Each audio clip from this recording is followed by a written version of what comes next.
Hello, internets. This is Uncertainty42 here to show you how to make Wobble Bass in FL Studio using the Harmless plugin.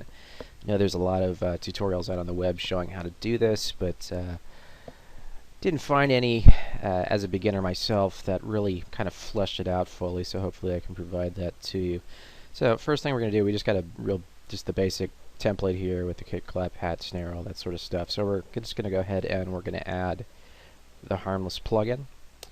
A lot of great presets in this plugin that are really easy to tweak. One that I found is particularly good for Wobble Bass is the Reckless DMBFG tone.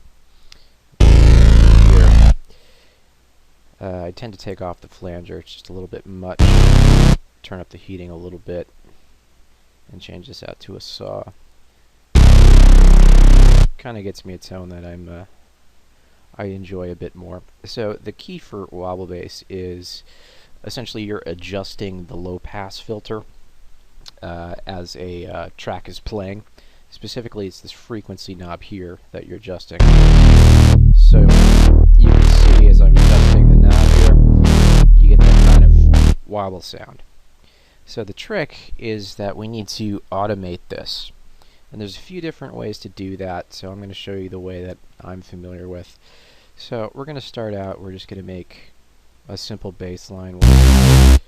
Let's go down to C4 here. There we are. And we'll do maybe something a little more minor sounding.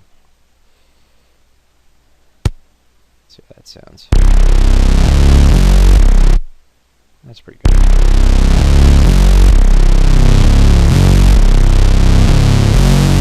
Alright. Nothing great, but it's enough to work with. Okay, so now let's lay this down in our piano roll. We'll do it a few times just for posterity's sake. Let's change this to cell.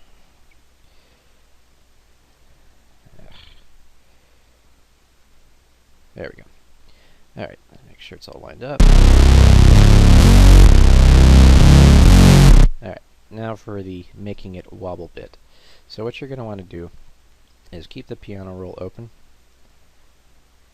and then open up the plugin, the Harmless plugin, right click on frequency, and you're going to want to say edit events and piano roll.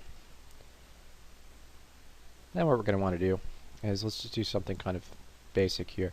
What I'm doing is I'm right clicking and I'm highlighting this area here, and I'm going to the drop down. I'm selecting tools and you'll see LFO here. So we're going to select LFO. And you can see that we've got a lot of different things that we can do here. Let's just do something kind of rudimentary. Let's do 2 steps just to see how it sounds. And you can see down here, this is that low pass filter oscillating up and down, which is what gives it effectively that wobble tone. Let's bring the range up a little bit. Good enough.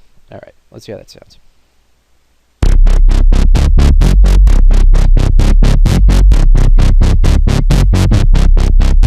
So you see we got a pretty effective wobble tone there.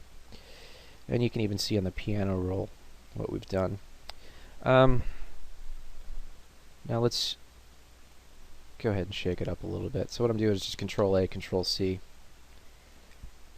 And I'm going to make a new pattern. Don't need to name it.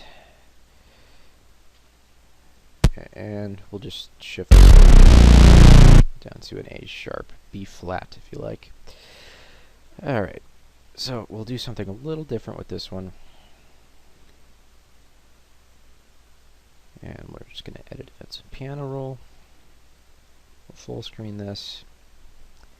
Now, what I'm doing is I'm going to manually kind of paint in some patterns.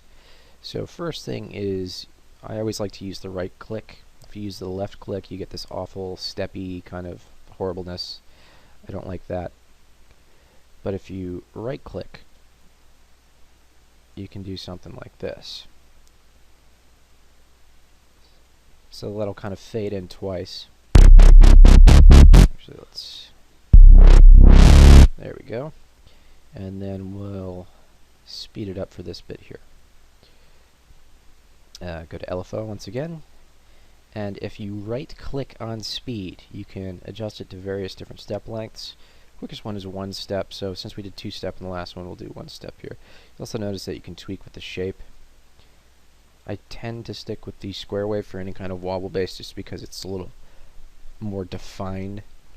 But you may want to use one of the other waveforms if you're going for a specific sound, but good enough for now. So let's go ahead and see how this sounds. Bring this back to the front.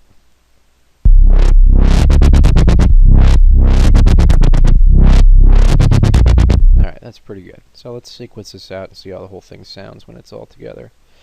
So what we'll do is we'll just do a pattern 1, pattern 2 kind of thing.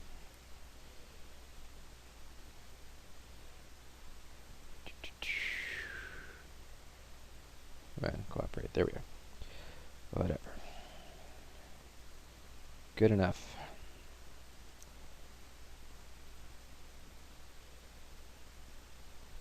And one little tip for those of you maybe new to using the software, if you're in the sequencer here and you click on a pattern, you see it automatically changes over here, so it kind of prevents you from having to go to the drop down every time.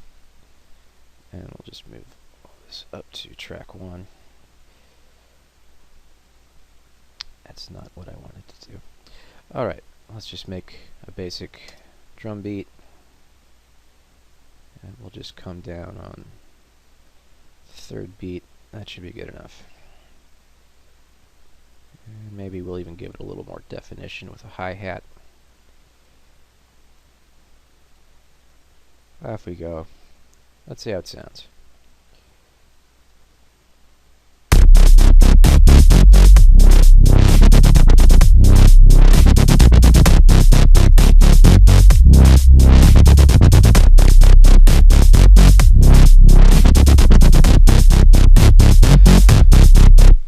Alright, that's wobble bass alright. So once again, what you're doing is you're adjusting the frequency of the low pass filter by use of automation. There's a lot of different ways you could do this, like you can make an automation clip if you wanted to.